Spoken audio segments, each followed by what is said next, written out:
Assalamualaikum warahmatullahi wabarakatuh. Nama saya Hanum Ratna Salsabila. Nama saya Naila Adisa Ramadhani. Dan teman kita Ervina Larasati. Kami bertiga dari Fakultas Pertanian Jurusan Agroteknologi Universitas Nasional Jakarta. Di sini kami ingin mewawancarai salah satu petani sayuran pagi rumah kebun hidroponik Sawangan yang berada di Bojongsari. Yuk kita simak video wawancaranya.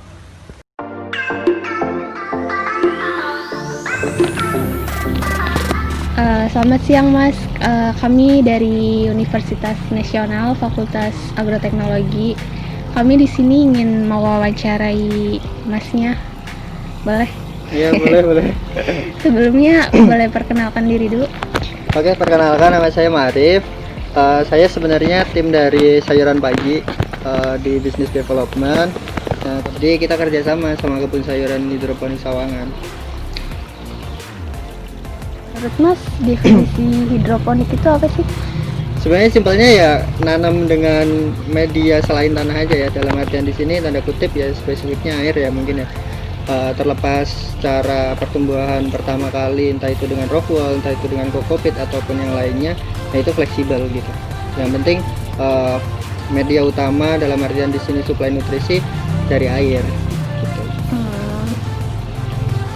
Kalau boleh tahu dari awal mula teknik budidaya hidroponik ini sampai sekarang udah berapa lama? Kalau aku di sayuran pagi itu sebenarnya udah lumayan lama, dari 2018 akhir ya, bulan apa ya? Ya pokoknya 2018 akhir kita bikin inkubator lah, dalam artian di sini kayak semacam tempat risetnya. Itu mulainya sebenarnya lumayan panjang.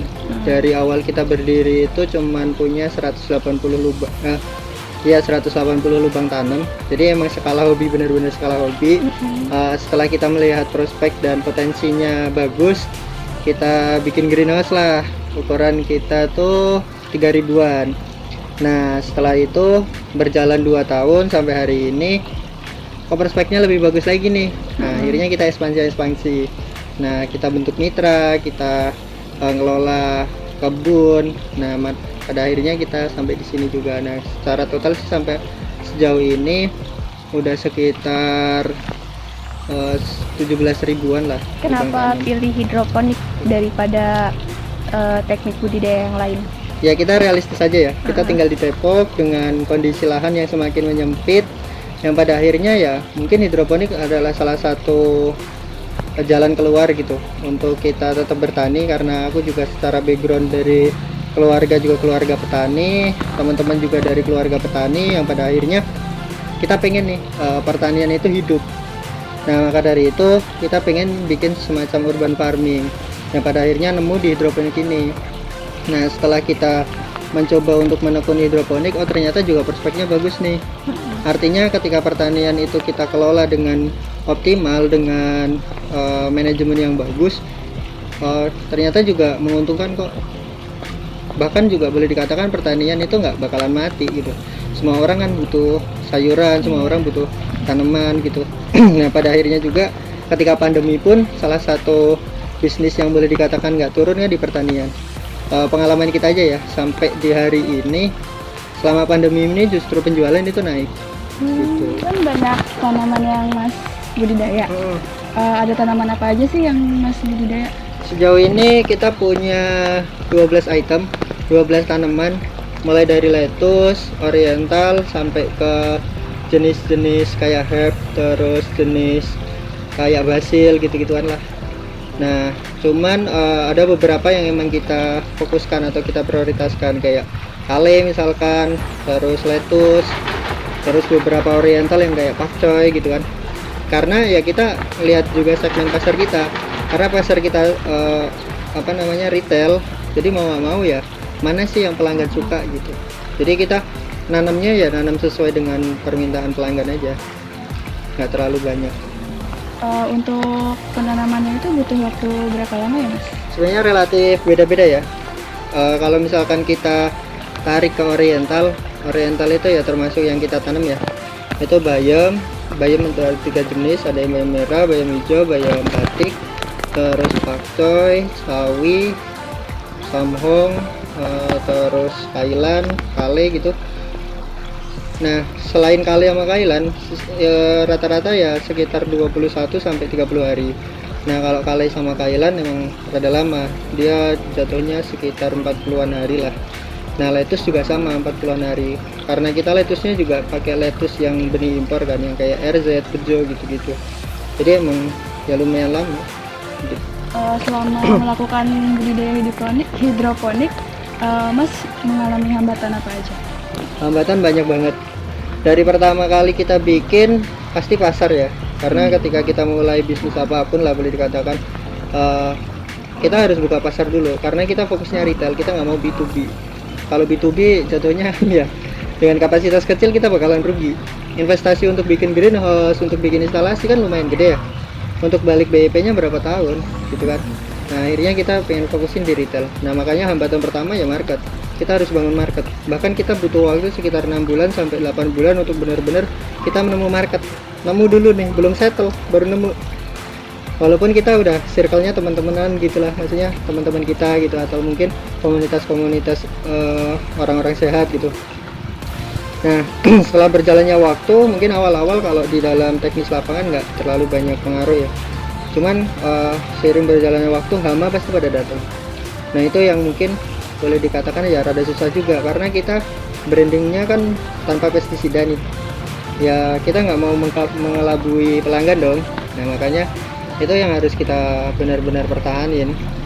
Yang selanjutnya kalau misalkan bicara kendala ya, kalau hama mungkin udah teratasi, mungkin secara supply yang gede ya, boleh diartikan ya kita juga butuh satu modal instalasi, satu modal greenhouse yang baru lagi. Nah, itu yang juga perlu diperhatikan juga gitu, karena ketika kita udah punya market yang lumayan gede, kita nggak bisa memenuhi pelanggan kan juga susah juga gitu. Ada nggak sih tips buat kita sebagai pemula buat berbudidaya hidroponik di rumah sendiri? Kalau menurut aku, modal yang pertama kita harus punya satu ketertarikan lah, interest terhadap dunia pertanian. Itu kunci yang pertama, karena ketika kita udah mulai mencintai tanaman lah ibaratnya, ya kita akan ngapain aja enak. Ibaratnya ketika kita udah menetapkan bahwa hidroponik sebagai hobi kita ya, itu adalah satu modal yang utama. Nah, yang selanjutnya jangan lelah untuk belajar. Ikuti forum apapun. Aku aja gabung ke forum-forum di Facebook, forum-forum di Telegram atau WhatsApp, itu banyak banget. Karena mau nggak mau dengan adanya forum-forum semacam itu, secara langsung ataupun tidak akan membuat kalian berkembang. Entah itu dalam penanggulangan hama, entah itu dalam manajemen sistem, entah itu dalam dunia pemasaran, itu pasti dibutuhkan. Nah, yang selanjutnya jangan lelah juga untuk bereksperimen. Misalkan patokan nih, tanaman kale harusnya 2000 dong. Ternyata dengan eksperimen kita bisa 1000. Kan itu menghemat produksi kita kan. Nah, makanya jangan lelah lah untuk bereksperimen kata aku. Jadi terus mencoba. Terus yang selanjutnya ya manajemen. Bagaimana kita harus bisa memanajemen si tanaman atau bisnis hidroponik dengan ya, kalau dengan prinsip ekonomi lah, dengan modal yang sekecil-kecilnya untuk sebesar-besarnya kan gitu. Gimana sih Mas proses panen dan pasca panen teknik budidaya hidroponik ini? Nah, kalau panen sebenarnya kita karena retail, dan retailnya juga masih dikatakan kecil ya, jadi kita dalam 1 minggu itu kita panen tiap 2 kali, tiap hari Rabu sama hari Sabtu. Nah, hari Sabtu ini tadi juga sempat panen dulu kan, jadi tiap 2 hari sekali kita panen. Nah, dengan begitu kita juga bakalan memperoleh kayak pola tanam. Misalkan nih kita nyemainya per 1 minggu tuh 2 kali. Nah, jadi untuk semaian sekarang, nanti untuk 1 bulan yang akan datang, pokoknya kita bikin pola tanam. Jadi karena dengan pola tanam itu kita dapat satu apa ya istilahnya formula untuk bisa panen per seminggu 2 kali. Nah, kalau pasca panen sebenarnya kita emang mempersiapkan untuk panen fresh ya. Jadi ketika ada pesanan kan kita biasanya PO ya, ketika ada pesanan baru kita panen, jadi nggak ditahan dulu. Itu untuk menjaga si tanaman juga tetap fresh. Dan biasanya panennya kalau nggak sore sekalian jam 4 ke bawah atau enggak pagi. biasanya dari mulai jam setengah 6, bahkan kadang jam 5 sampai jam 7 lah, jam 7 jam 8 itu pas panennya. Nah kalau packingnya, kita packingnya model kayak bikin bucket. Untuk harganya pun juga beragam tergantung tadi tanaman. Kalau misalkan tanaman bayam atau oriental biasanya kita naruh harga di 10.000. Kalau selada ada yang 15, ada yang 12, tergantung nanti jenis benihnya apa, kita pakai lokal atau pakai yang impor. Kale kita ngambil di 15 per 250 gram gitu. Ada nggak sih keuntungan dari teknik budidaya hidroponik ini? Banyak banget sih kalau menurut aku. Ya pertama kita ngehemat lahan, karena mau nggak mau dengan lahan, ya kalian lihat sendirilah dengan kapasitas ini kan 500-an meter ya, 500-600 meter itu dapat sekitar 14.000 lubang tanam. Kalau ini benar-benar optimal dan panen dalam 1 bulan itu kita dapat sekitar 1,5 ton.